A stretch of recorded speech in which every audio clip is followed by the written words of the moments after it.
Hello fox, तो क्या हाल चाल आपके।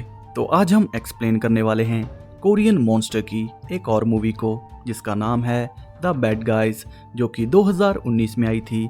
और क्राइम से भरी ये मूवी बहुत ही फाड़ू है। खैर, तो चलते हैं आज की वीडियो की तरफ। तो कहानी शुरू होती है यकूजा गैंग के लीडर से, जो कि साउथ कोरिया में इलीगल काम करता है। और यहीं हम देखते हैं कि वो जॉन नाम के गैंगस्टर को बेरहमी से मार देता है। फिर सीन शिफ्ट होकर प्रिजन की तरफ मुड़ता है, जहां स्टीफन अपने सेल में आराम से काम कर रहा था। पर जेल में चल रही फाइट के कारण स्टीफन परेशान हो जाता है, क्योंकि जेल की दूसरी तरफ एंडी नाम के कैदी को दूसरे कैदी मार रहे थे। लेकिन एंडी जमकर उनका सामना करता है, और तभी स्टीफन को देख सब कैदी रुक जाते हैं। और स्टीफन को देख एंडी को ये लगता है कि शायद स्टीफन उसे मारना चाहता है, इसलिए गलती से एंडी स्टीफन से भिड़ जाता है। लेकिन स्टीफन जल्दी से मामला संभाल लेता है। और थोड़ी देर बाद एक ऑफिसर स्टीफन को कहता है कि जॉन को किसी ने बेरहमी से मार दिया। और खबर को सुन स्टीफन टूट जाता है, क्योंकि जॉन उसके लिए भाई जैसा था।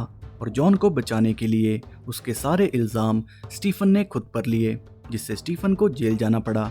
और बाहर की दुनिया में जॉन ऑर्गेनाइज्ड क्राइम करता था, लेकिन उसका ड्रग्स और बाकी क्राइम से कोई लेना देना नहीं था, और शायद इसलिए जॉन मारा गया। अब यहाँ मैं आपको स्टीफन के बारे में थोड़ी इन्फॉर्मेशन दे देता हूँ, जिस कारण जेल में सब उसकी इज्जत करते हैं। तो काफ़ी समय पहले स्टीफन एक क्राइम यूनिट का हिस्सा था, जिसने साउथ कोरिया को क्राइम से बचा रखा था।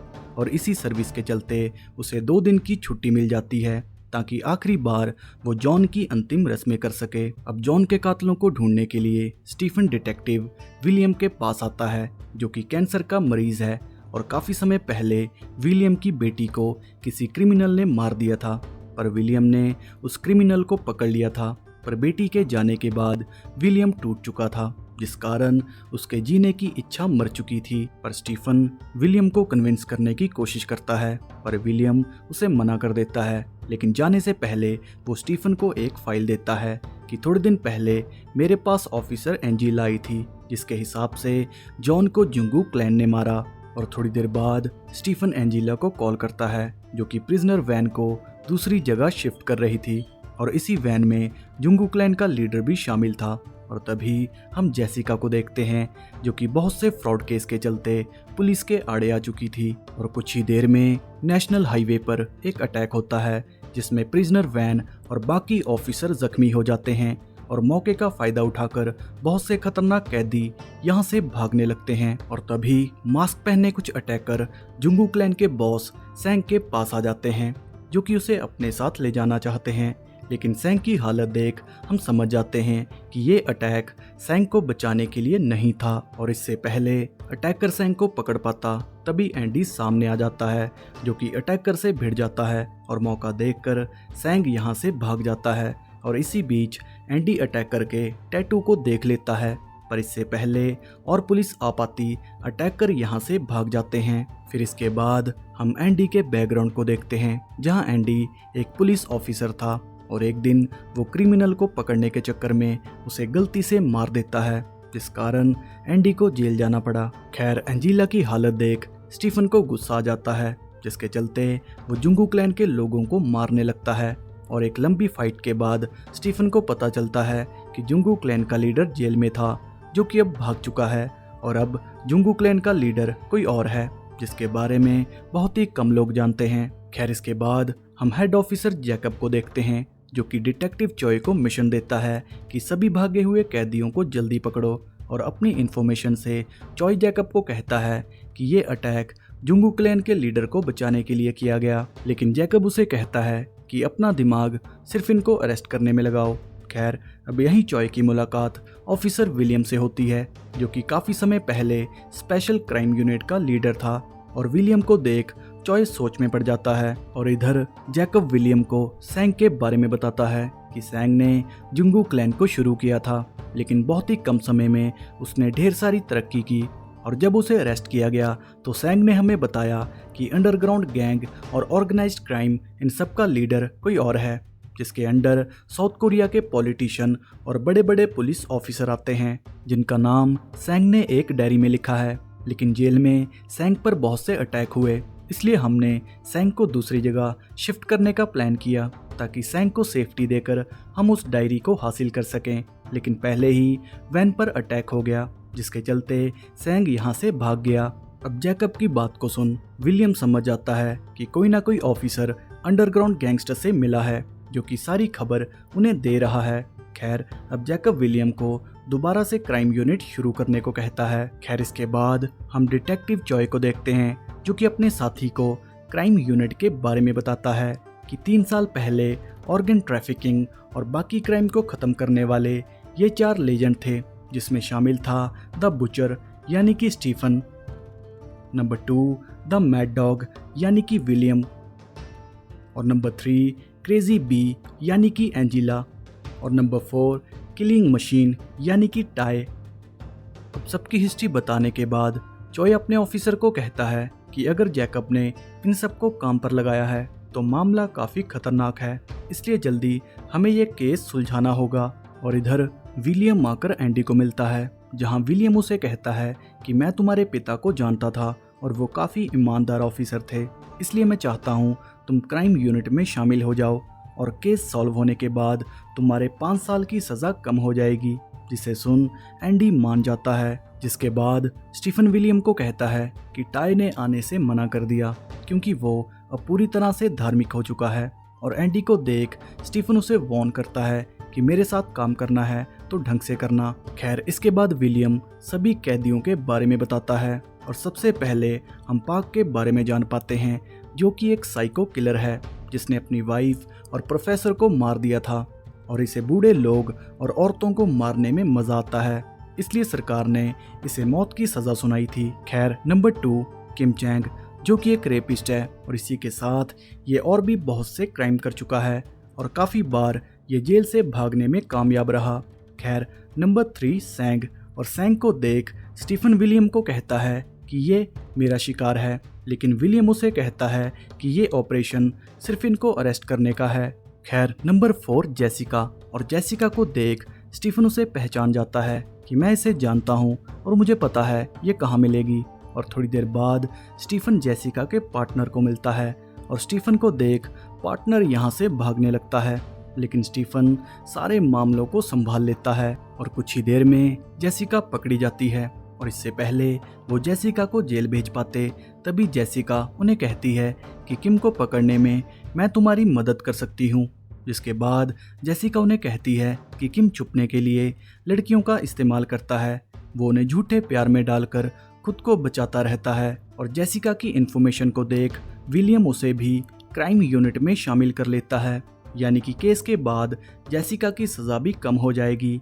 खैर, थोड़ी वर्किंग के बाद जेसिका किम की लवर को ढूंढ लेती है, जिसके बाद वो किम की सारी सच्चाई उसे बता देती है, पर जल्दी ही किम को पता चल जाता है, जिसके चलते किम यहाँ से भागने लगता है। पर जल्दी ही क्राइम यूनिट की टीम उसे पकड़ लेती है और तभी ऑफिसर चॉय आकर किम को अपने साथ ले जाता है, जिसके बाद विलियम को अटैक आ जाता है, जिस कारण उसे हॉस्पिटल में भर्ती कर दिया जाता है। खैर, इसके बाद हम चुन नाम के गैंगस्टर को देखते हैं, जिसे स्टीफन पहले से जानता था और उसे किडनैप करने के बाद स्टीफन उसे कहता है कि मुझे जुंगू क्लैन के लीडर और जॉन को किसने मारा ये सब जानना है। पर चुन अपने लोगों को देख अलग ही कॉन्फिडेंस में आ जाता है। फिर सभी को पीटने के बाद स्टीफन अपनी टीम के साथ यहाँ से चला जाता है, जिसके बाद तीनों जाकर पुलिस स्टेशन में किम को अपने कब्जे में कर लेते हैं और साथ ही एक वार्निंग चॉय को दे देते हैं कि कैप्टन विलियम ने एक मैसेज दिया है कि हमारे मामले में दोबारा मत आना। और कुछ ही देर में किम उन्हें कहता है कि क्राइम सीन से भागने के बाद हम एक बस स्टैंड पर मिले थे और उसके बाद सैंग और पाक कहाँ गए मुझे कुछ पता नहीं। और इधर पाक 2 पुलिस ऑफिसर को मार देता है, जिसे सैंग ऐसा करने से मना करता है, लेकिन साइको किलर फ्री नहीं बैठते। खैर, पुलिस ऑफिसर के मरते ही चारों तरफ डर फैल जाता है और इधर जिसने पाक को जेल पहुंचाया था उसे तीनों समझाने की कोशिश करते हैं कि आपको हमारे साथ रहना होगा, लेकिन सोफिया ऐसा करने से इनकार कर देती है, जिसके बाद सभी उससे माफ़ी मांगकर यहाँ से चले जाते हैं और बाहर पाक उन्हें देख रहा था, जिसके चलते पाक यहाँ से चला जाता है। और इधर एंडी को सीसीटीवी फुटेज में पाक के साथ सैंग दिखता है, जिसे देख सब समझ जाते हैं कि सैंग पाक के साथ है। और थोड़ी देर बाद पाक अपनी डायरी को मंगवा लेता है और यहीं सोफिया भी काम पर आ चुकी थी, जहां पहले से पाक सबको मार चुका था। और कुछ ही देर में यहां क्राइम यूनिट टीम भी पहुंच जाती है, जहां एंडी सैंग को जाते हुए देख लेता है, जिसके चलते वो सैंग का पीछा करने लगता है और कुछ ही देर में वो सैंग को पकड़ लेता है।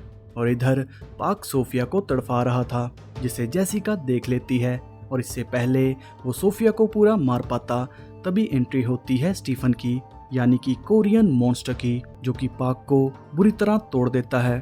खैर इसके बाद सैंग सबको कहता है कि जुंगू क्लैन का लीडर याकुजा गैंग का बॉस योशियारा है, जिसके अंडर पूरे जापान के क्राइम आते हैं और अब वो पूरे साउथ कोरिया को अपने कब्जे में करना चाहता है। जिसके बाद हम जान पाते हैं कि योशियारा ने ढेर सारे पैसे और बहुत सा गोल्ड सैंग को दिया था, जिसके बदले में सैंग बड़े बड़े लोगों को योशियारा से मिलवाता था, जिनसे मिलकर योशियारा काफ़ी पावरफुल बना।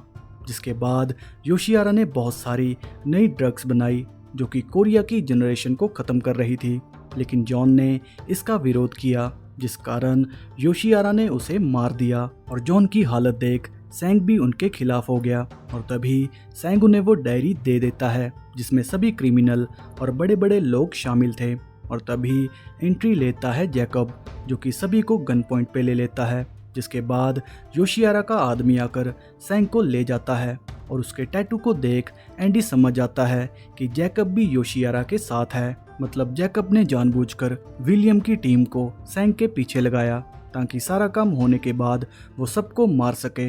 इसलिए जैकब तीनों को एक साथ बांधकर यहाँ पर आग लगा देता है, पर स्टीफन अपनी पावर की मदद से दोनों को बाहर निकाल देता है। लेकिन इसमें एंडी काफ़ी जख्मी हो जाता है, जिसे होश में लाने के लिए स्टीफन उसे मुंह से सांस देने लगता है। और जैसे ही एंडी होश में आता है तो स्टीफन की हरकत को देख एंडी को उल्टियां लग जाती हैं, पर स्टीफन उसे कहता है कि चिंता मत करो, किसी ने कुछ नहीं देखा। खैर थोड़ी देर बाद विलियम और चॉय भी यहाँ पर आ जाते हैं और चॉय स्टीफन को कहता है कि मैंने उनका अड्डा ढूंढ लिया। और तभी हम एक फ्लैशबैक को देखते हैं जहाँ स्टीफन ने चॉय से डील की थी कि तुम एक ईमानदार ऑफिसर हो, इसलिए हमें मिलकर काम करना होगा। खैर इसके बाद कहानी प्रेजेंट में आती है, जहां चॉय एक फैक्ट्री की लोकेशन बताता है जहां याकुजा और बाकी गैंग मिलकर काम करते हैं। और कुछ ही देर में स्टीफन अपने दोस्त की मदद से योशियारा के अड्डे पर हमला कर देता है, जहां योशियारा सैंग को मारकर जैकब को शाबाशी देता है। लेकिन क्राइम यूनिट को देख वो जैकब को मारने लगता है, क्योंकि इन्हें शक था कि शायद ये उन्हें यहाँ लेकर आया। खैर ढेर सारे एक्शन के बाद स्टीफन जॉन के कातिल तक पहुंच जाता है, जहां पहले तो योशियारा स्टीफन पर भारी पड़ता है, लेकिन कुछ ही देर में स्टीफन उसके हाथ को तोड़ देता है। और कहानी के आखिर में सभी अरेस्ट हो जाते हैं और सैंग की डायरी स्टीफन विलियम को दे देता है ताकि वो ट्रांसप्लांट के बाद दोबारा से ठीक हो सके और डायरी में छपे क्रिमिनल को पकड़ सके।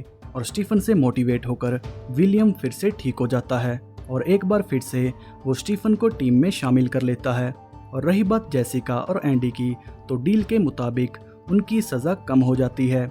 और इसी के साथ ये मूवी की कहानी यहीं पर एंड हो जाती है। तो अगर आपको वीडियो पसंद आई हो तो वीडियो को लाइक शेयर ज़रूर करें।